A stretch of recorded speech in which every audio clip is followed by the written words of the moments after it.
Disclaimer, do not ever get underneath your car solely supported by the car jack. There have been times when a car jack has failed and crushed a person to death. That is a terrible way to die. Please understand your car's jack points and how to safely put your car on jack stands. For myself, I would go around to the front of my car, dead center underneath. I would jack the car up by the support bracket, and then I would lower it onto two jack stands on the side onto their respective jack points. I would then go to the rear of the car, dead center, I would jack it up by the rear differential, and I would lower it onto the two jack stands onto their respective jack points. Every car is different. Please learn the jack points and procedures for your car to safely put it on jack stands. Safety first, remember that. 15 oil pan installation pro tips. See description for disclaimer. I have been working on cars for over 20 years. If you're watching this video, hopefully it will help you to not make the same mistakes many beginner DIYers make. So let's begin.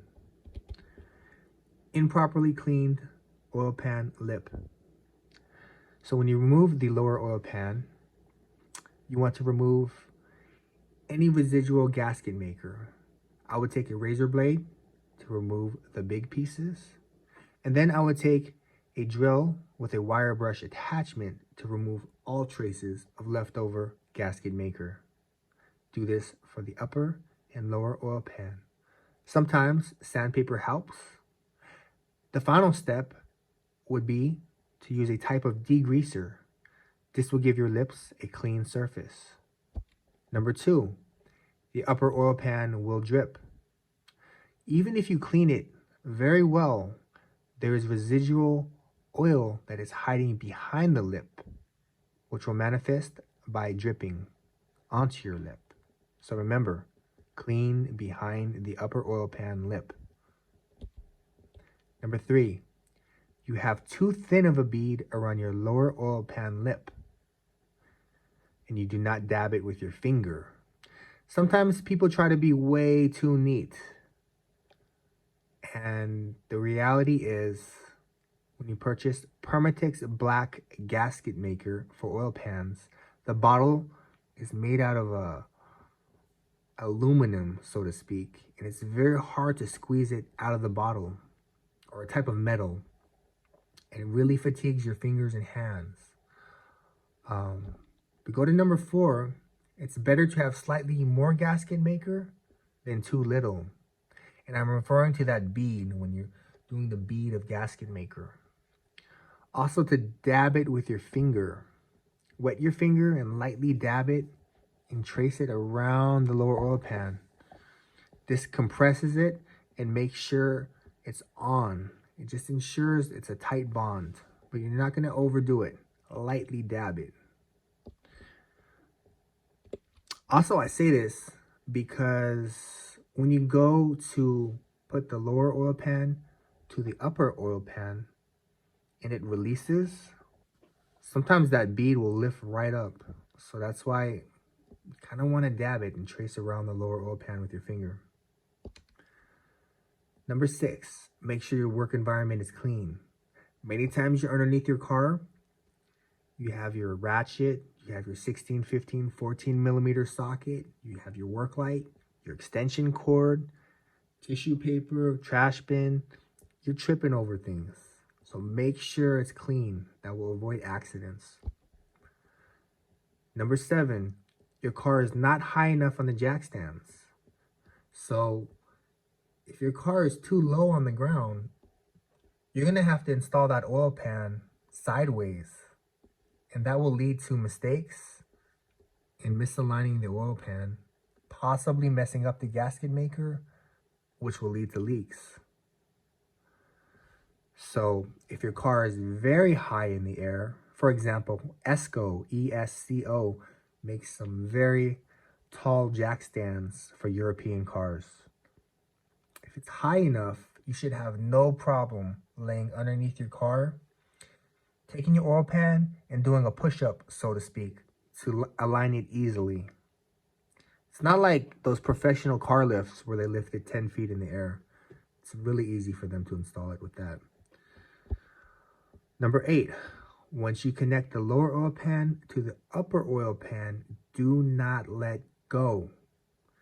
So let's say you prepped it, you cleaned it, you degreased it, you made your bead of Permatex Black gasket maker all around, you lightly dabbed and compressed it. Now you install it. As soon as you push it up to the upper oil pan, you let go. And then it separates and you just messed up your bead of gasket maker.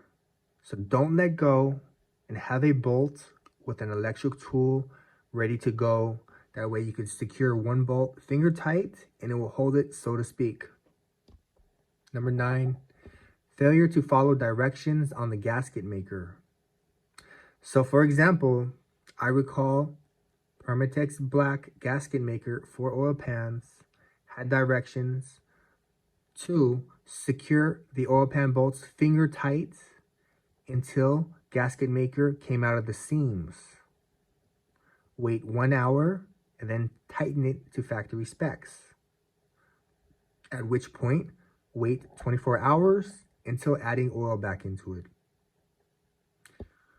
Number 10, failure to follow the oil pan bolt tightening sequence.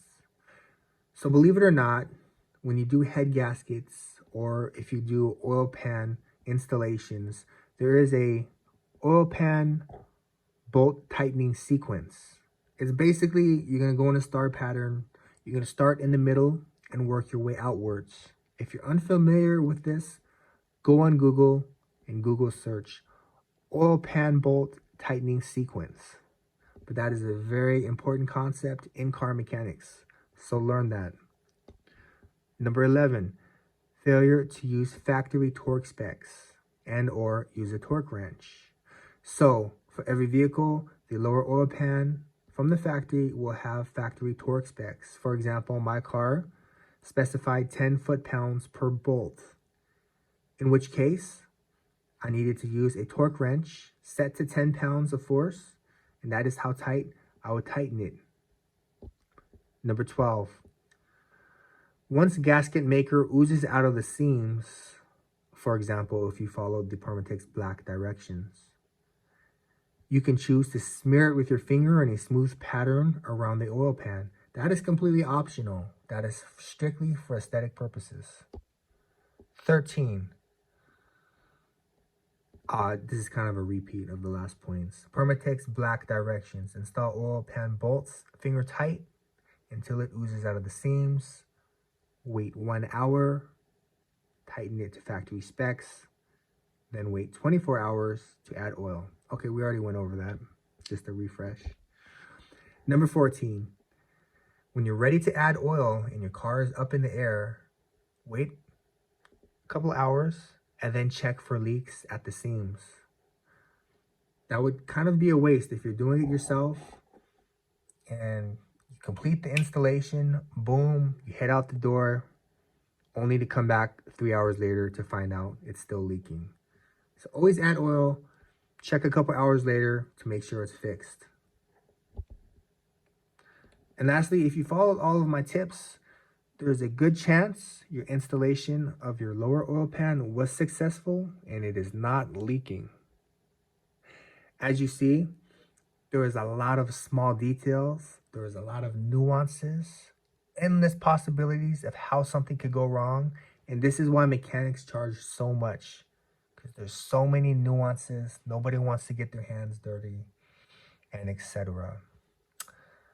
So hopefully everybody learned something, and hopefully this will help somebody on their installation not make the same mistakes. Again, I encourage everyone to do their own research. This is only my opinion. Do not take it as fact. I assume no liability for any damage that may occur to your vehicle. Until next time, Take care, everyone.